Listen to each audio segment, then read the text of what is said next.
Welcome to Market Like a Hot Shot. Jeff DeSocio, James Feudo. James Feudo, what's up? Not much. It has been like an interesting week that I think both of us had. And episode 20. Yeah, we're finally at episode 20. Episode 20. Wow. Man, you put up with me for 20 episodes so far? Hey, almost half a year. Half a year. So yeah, it's been a heck of a week, huh? It definitely has. Really, we're tailing in Q4. We always talk business here, October. Right. Banging into celebrities half the time. How about you? Yeah, I know. I mean, we've had, there was the event you and I went to earlier this week, and then we divided and conquered last night, which is really cool. So, both of us out there and about in the community or in the state, all over the place. The state of Massachusetts, the Commonwealth, the big Commonwealth of Massachusetts. So I know Tuesday, I went to this event down in Gillette, man. It was nice seeing all those championships, banners at Gillette Stadium. Have everyone ever been down there? I don't know if, of course, here locally, they have a lighthouse. It's actually the tallest lighthouse on the East Coast.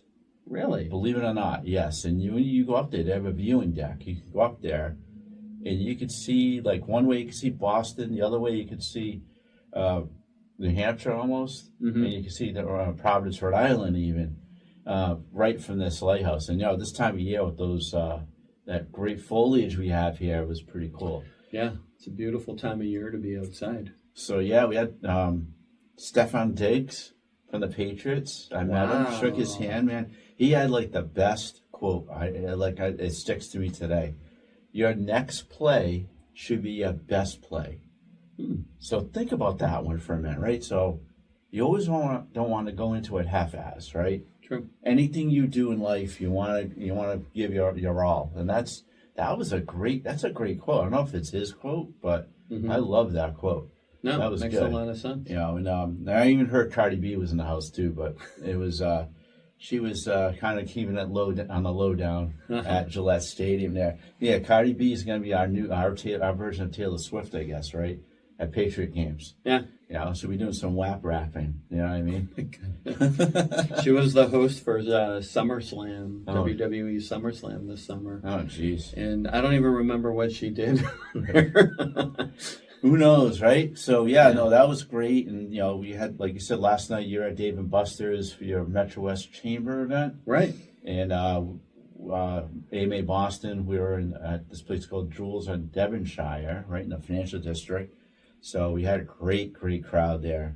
Shout out to everyone that came to that event last night. But, the what I've been hearing a lot of is how do you measure marketing? And I know I got a story, but do you have anything to bring up that you've run into as owning a marketing company where you had that tough potential customer that said, dude, really, why do I need to waste all this money on this stuff? No, exactly. And I think this will lead in a little bit to the story that you have to share, because we were talking about this, how a lot of folks older than we are. Yeah. They think white hair. Yeah, I mean the ones, that that need the hair color and such. But a lot of folks, a lot of old school folks would, marketing used to be print and TV and radio, and it's really, really difficult to measure that. Yeah. So that's why a lot of them don't really understand what the return is. But you were sharing the story. Why don't you tell the Hotshots about that? The Hotshots out in the world there, hey, Hotshots. Tell them all about it. So I was at a meeting with some colleagues, and they're a little, again, they're older. I don't know, I want to stereotype old people because some cool old people. Yeah. But they're like, all this marketing stuff's a waste of time. Why am I wasting my time on this? Why am I wasting my time on LinkedIn? Why am I wasting my time on X or all those other platforms? It's great posting stuff, but really, what is that return? And, how I took a step back as being a marketing professional here. And I think, honestly, think about how you build your business. Number one, what's your alternative? Really? To marketing? I mean, are you gonna pick up the phone? Are you gonna go bang on doors? Maybe that's. I know my grandfather. He sold insurance, Prudential Insurance, and he went knocking on doors. Or that's not really marketing. That's sales. That's pure sales, right? But marketing, I was mentioning is marketing is you use marketing to attract the right qualified leads to close deals. Right. So yeah, so really in reality, you gotta like target when you do a post. Always target your audience, and you started saying, "Oh yeah." And the other thing is, you could measure marketing, especially digital marketing. You can't, like you mentioned, you can't measure uh, getting one of those flyers at your house Right. that I constantly just rip up and throw them. Like you may send out 1,000 direct mail flyers to a neighborhood, and how do you even know if somebody even like was receptive to that? Right. Whereas if it's online, you do. There's clicks. I know we'll get into clicks and followers in a little bit, but Mm-hmm. do you really reality? Yeah, he's right, and I get a little tentative with marketing too, and always want to like kind of focus, but Yeah. You want to see a return, and that's, sometimes it's difficult to show that if you don't know how to measure it, you don't know how to actually show a return with it. So, yeah, that's why we're talking about measuring like a hotshot today, right? right. So like why does measurement matter? Why does it matter? Well, it goes back to a lot of our clients, they do want to see a return on investment. So, if they're spending money to send out an email, if they're spending money on a social media ad, or even just social media posting and outsourcing it, they want to make sure that they're getting something back from it. So it's important to, you've got to measure what you're doing even outside of marketing. Yeah, exactly. It's like, if you're not measuring what you're doing, it's like driving blindfold Right. on the Mass Pike and you miss your exit. Yeah. Or you crash into somebody or whatever. But so you have to. Exactly. It's just like anything else. Just like you do a project at school, it has an end state. What's your end state? What are you trying to reach, right? And you have to measure towards that. Right. We do that in recruiting. We do that with, send outs and client calls and all that. But then the end state is revenue. So everybody out there, your end state is to make money for your company, right? So how do you measure towards that, right? Right. I mean, you want to know what's working, what isn't. You don't want to just spend a lot of money just for likes. There's that whole vanity aspect of it, right? Oh yeah, vanity likes. Dude, I have 2,000 followers now. All right, how much money are you making? Right. And I mean, you and I were part of a group where there was somebody that promoted a social media program a while ago, and people would be like, "Oh, I took the program and my engagement shot up." And we're both like, "Wow, that's really cool." But then when you talk to these people, it's like, "Great, so you've gone from 0 social media engagement to hundreds of likes, hundreds of comments, thousands." Yeah. And you know what ended up happening? Oh, just got my house repossessed. Oh, now I'm driving my bike. I lost my car. You know what happened? They're not making the money. Yeah, Right. they're getting all the likes. Yeah, you're getting a lot of that stuff, but the problem is they're part of somebody's group where we talked about this, I think, last episode, like similar to a posting pod, where they're getting a lot of engagement, but they're not really getting any business out of it. And I see that a lot of times too, where people they'll post something, they'll get the same 20 or 30 people liking, commenting, and Did they buy anything yeah, from them? it's like, what are they Did buying? they refer them? So those are kind of measurement points right there. Did you make money? Did you close a deal, or did you even get a referral to the right? Referring a quality potential client or customer to you, right? Because you hear about people spending $2,000-3,000 a month, right, just to get likes. Yeah. When I get those emails, you ever get those emails from like, I'll get you thousands of leads. If I get one more of those, I'm going to throw my laptop through a window. I really am. Okay, cool. What makes you different? All right. What's your proof? Have you made people money? Do you and I see my old school colleague, what he meant. How marketing sometimes you're a little leery about it because so many people are out there. I'm getting you leads. I'm getting you likes. It's followers. Yeah. Cool. You look cool in a Lamborghini, man, with all those followers. But do you really own a Lamborghini? Yeah. Or you can do what a lot of these people that advertise on YouTube do, and you rent the Lamborghini, you rent the yacht. It's like, follow my coaching program and get all of this stuff. But it's funny, we're talking about a lot of things, which kind of leads me into our next segment, which is the myths versus the reality when it comes to measure things. So like we've already touched on that first one, right? Which More is more traffic does not necessarily mean more success, right? It's like no success being jammed in traffic on the Mass Pike down in Boston. I mean, like the other night, man, you're like, yeah, there's so much traffic. Jeez.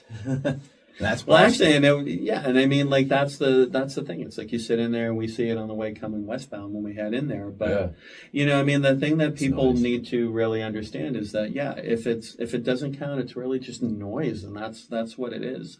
Getting a lot of likes, a lot of comments that aren't converting to business is one thing. On the opposite, I don't know if you've had this happen to you, but I've run into people and they're like, "Oh, I love all your posts on LinkedIn," or "I love what you're doing," and I'm like, "Really? I don't even see you interact with anything." They don't interact, but they know about it. Yeah. And they're telling people about it. Yeah. That is what, you're not necessarily able to measure that. You can't. I mean, let's, like you said, likes. Yeah. On LinkedIn, we always talk about share, like, comment, repost, right? How many of those are happening with your posts out there? Right. But does it really lead? What did it lead to? And, and that's the question. We'll get into how you actually track and lead that, right? And then, but at the end of the day, likes and follows are proof of growth. You're growing if your craft or your product or service is getting out there. Right.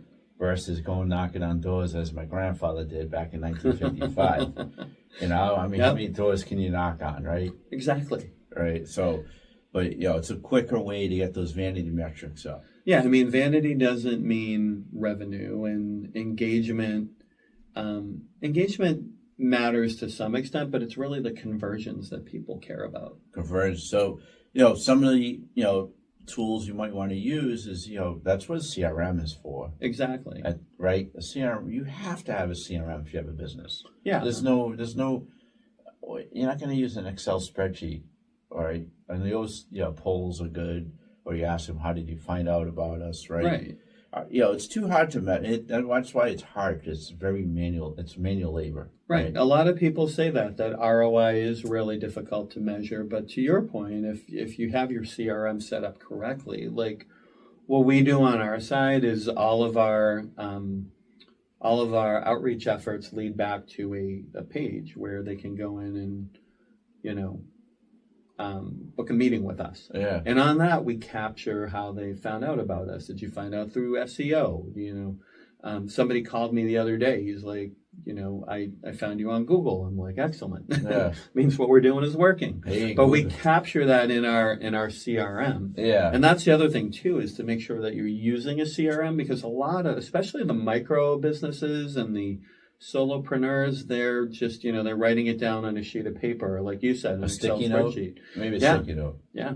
Or maybe they have it organized in their email inbox. I mean, you want to do what works for you, right? But that's, CRM tying. How about a CRM that ties into your invoice tracking system? Right. All right. That is really good. I got a solution for that. Check out AIMCBizSolutions.com. And you see my affiliate link, but that's how you want to track the end-to-end process. I call it leads to cash. Yeah. Right. Marketing, get you the right leads, convert, cash, business. Right. And speaking of cash, going back to my older colleague, marketing is a cost center. What's that all about? Yeah, I mean, a lot of times people see marketing strictly as an expense. We run into that all the time because people are like,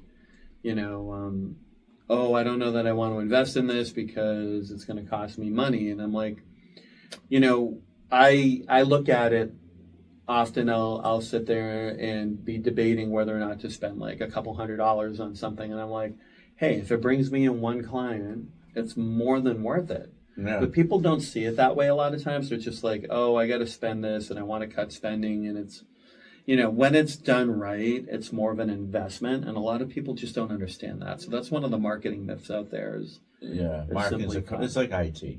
Right. IT is a cost center, right? Yeah. But if IT goes away, technology goes away, the business is out of business. Right. So what do you think? If you don't market your product or service the right way and measure it the right way, you're going to be out of business. This just irks me sometimes. Sorry, man. But it's just, what is the alternative? When people say that stuff, I get it. You gotta measure and it's work, but The alternative is you go out of business. you just go out of I hate to business. say it that way, You, but like that's really what it is. I mean, again, are you gonna go back to 1955? Really? Because that's that. What that model was. I'm going right to sales. Yeah. There's no marketing involved. Maybe your marketing was wearing a nice suit, right? Knocking on somebody's door. Hey, let's buy some. Use Prudential insurance, right? What's the? I want to hear it out there. Put some comments on our post. There's an alternative to it. So all right, No, but I mean, I remember I worked for a printing company in the early '90s, and they didn't have a marketing department. They had a ton of salespeople there. Not a ton, but 12, 15 people in the sales department for a printing company. And it was funny that I remember talking with two of the guys in there, and they were two of the older dudes too that were part of the sales team, Yeah. and they would talk about marketing. And it's like that was my first, it was young at the time. It was my first real exposure to marketing because they were talking about all these different things that they wanted to do, and they're like, "Yeah, we're the unofficial marketing department." They were way ahead of their That's time. good. back then, I like you know? that because, and this is another way to look at it, right?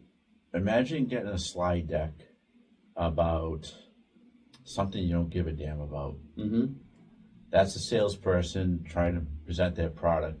They don't even know if you're a qualified lead or not. Right. You don't want to really put your product or service in front of an unqualified lead. Yeah. You might ask them for referrals, but it goes back to my skiing buddy that was trying to sell me, "Hey, I'm the best ski instructor in the world, and I will never ski in my life ever again." How do you know that? So it's all about qualified leads, and that's what marketing is so important.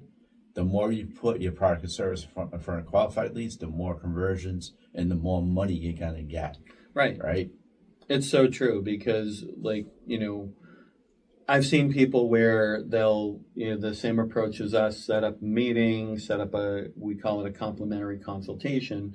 And when you go into their forum to set up a time with them and book online, and here's a quick hotshot tactic that I like tactics. if you're not using a tool to automatically set up meetings with you, there's a whole bunch of them out there that are excellent to use. There's Calendly, there's TidyCal, and they integrate right with either your Google Calendar, your Apple Calendar, even your Outlook calendar if you're on Microsoft 365. So there are tools out there. You can get away often even with the free version of it. So you should have something like that.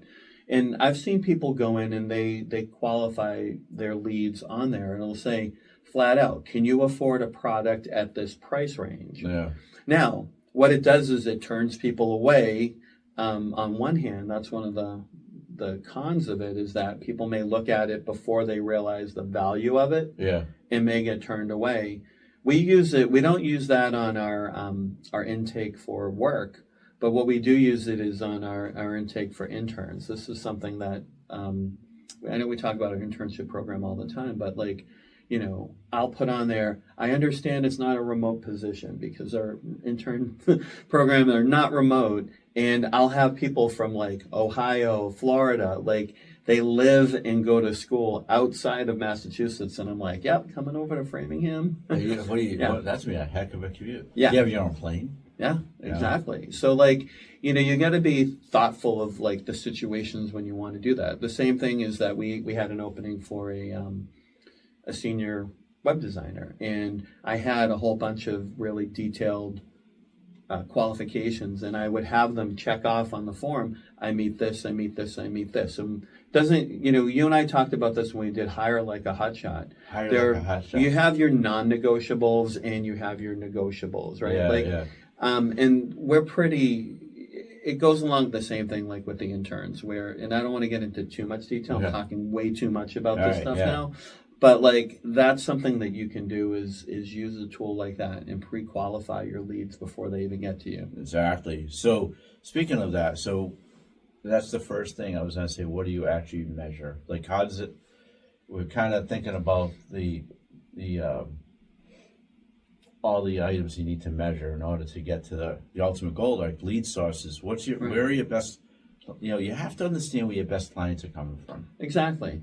right? So you want to know what those lead sources are. Yeah, and I'm gonna tell you, networking is probably number one, Yeah. straight up, because you get referrals, and you get that personal touch versus the social ads and SEO.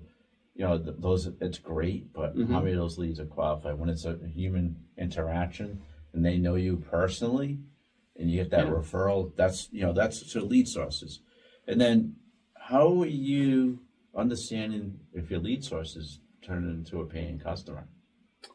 Yeah, I mean, you want to understand your conversion rate. So in our case, we track it in our CRM. So Bingo, CRM. Hear this, yeah, everybody out there? We have to have a CRM like a Hotshot thing soon. we really should, Yeah. because I don't CRMs. want. I don't want to be like a commercial for a particular CRM. Well, you use one CRM, Yeah. and I do think there's a lot of value in that Yeah. because we can show our experiences with CRMs are quite different because you have one that you have an off the shelf one. Yeah. Ours is built in house. Yeah. So Sell it one of these days, huh? Get that Lamborghini. What do you think, huh? yeah. Well, just in CRM sales, but yeah, I mean, you want to track, you want to understand your conversion rate. So Yeah, you that's a want to big see like a list of leads and how many of them you've actually converted, because that's a lot of questions that will come up if sometimes we help advise people, Yeah. and that's one of the things. It's like, well, how many people do you need to talk to? It's like you know how much money you need to make. So like if we kind of work our way backwards, As much right? as possible. Yeah, but it's like if you have a goal that you're trying to meet, it's like, all right, you're selling. We won't say Lamborghinis because that's too easy to make a lot of money that way. But like I don't know, maybe you're selling like vitamins, right? And you make $5 on every jar of vitamins. Actually, I make more. No, we got to buy yours. So we'll say 10. We'll say you're Jeff. You're Jeff selling vitamins, and you make $10 for every bottle I sell. Every bottle you sell. And if you're trying to make $100,000, that turns into 10,000 bottles that you need to sell. And then you kind of work your way back onto that. Well, how many people do you need to talk to sell the 10,000 bottles, right? I don't need to talk to anybody, man. Yeah, They you just do it online. themselves. But like if you had something that was a lot more expensive and Yeah. and you kind of scale that back a little bit, so like maybe you need to sell 100 a month. Yeah. How many people do you need to talk to convert them? And that's where your conversion rate really helps. And then it's all about customer acquisition cost. I mean, Right. we got some terminologies here. CAC. CAC. How much does it cost to win a new client? And it's almost like your time, right? Any tools you're using to, if you're doing social media ads, or if you're using an SEO, like a Jumpstart SEO, or like, how do you track that? Because you have a business. Right. And I mean, it's a factor of, the amount of time I spend, the amount of money we spend on advertising, or, like every piece of it that goes into acquiring, that client. And, some people have different formulas for what they use. We do things a little in a unique way, but, often what it'll be is it's like you look at your marketing related expenses, and then you figure out how many customers you've gained from that effort, and then you just divide the two and get like, if you're spending $10,000 a month. Is it like calculus now? No, it's not even algebra. It's just like simple division. Division, all right. Because it's like it's like x to the squared power or something. You can do funky things like that, but Yeah. high level, what you really want to do is just be like, all right, we spent, you're a restaurant. We spent $10,000 on advertising this month.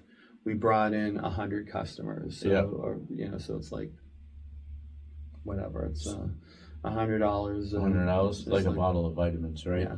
So how about customer lifetime value, right? So that is one client. You're almost like tracking that client, like the journey, the customer journey, the client journey. Because you may score a client, you build a website for them in your case, right? But then the upsell. How do you track all that? Like, I mean, like in our case, we'll bring a customer in to do a website design, and then we have renewals and subscriptions that they can get.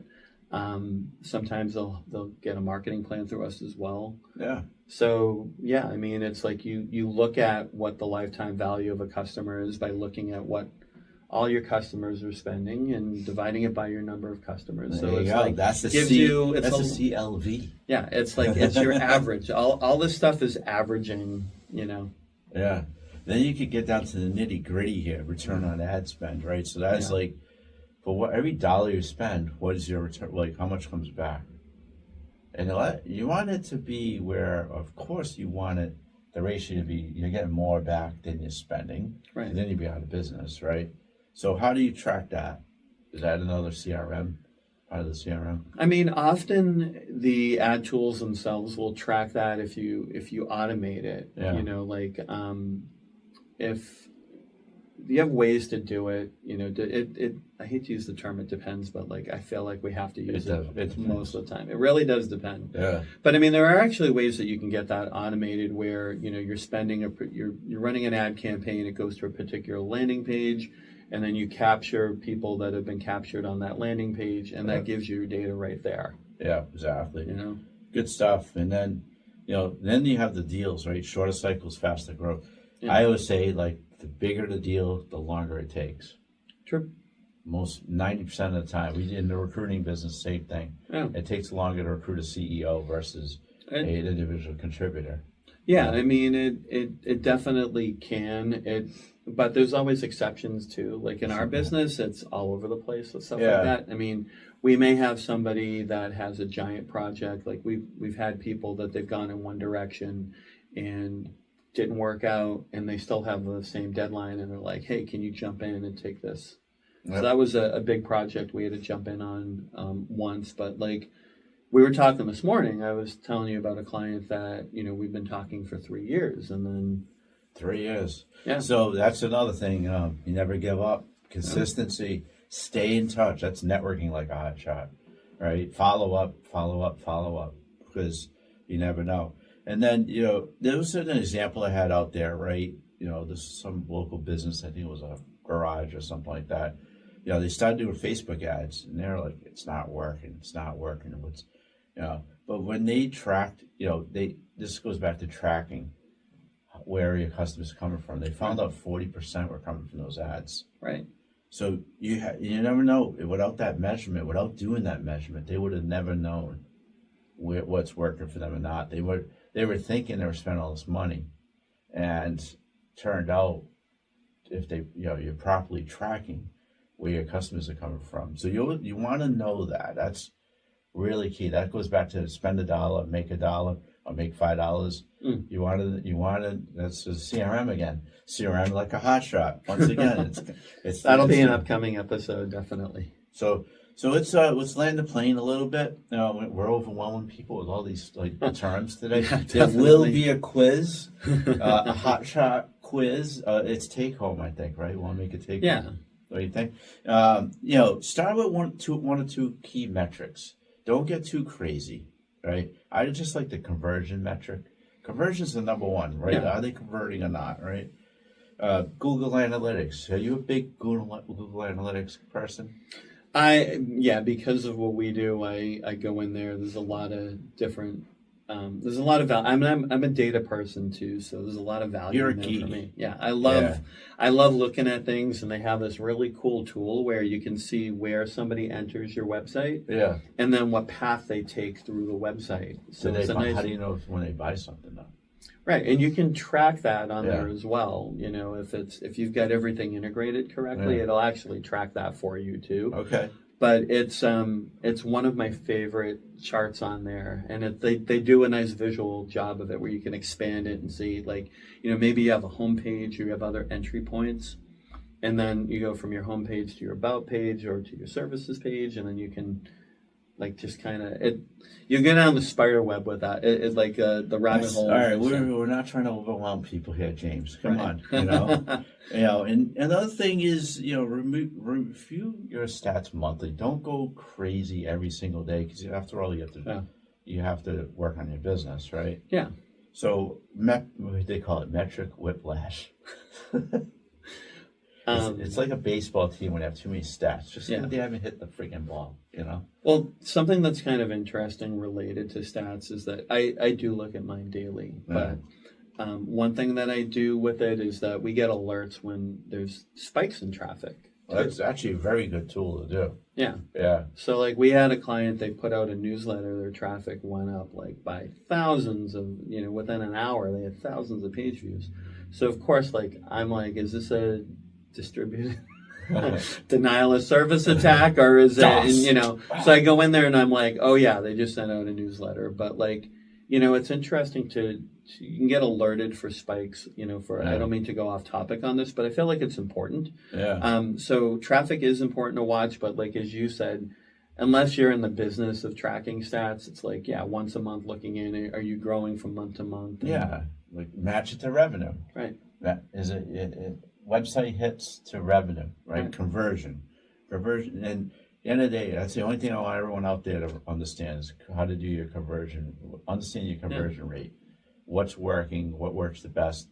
Have a multi-channel approach all times. Nothing like human interaction, right? And human referrals probably are like the top thing. So this is a really great topic. I talked at the AMA Boston event last night. Probably half the attendees were data people. Really? Marketer researching, data analytics, because let them do the job for you. And that's another tip I have out there. Don't, if you're great at plumbing or you're a great chef, be a great chef. Let the experts help you understand. That's why you have to always outsource your marketing.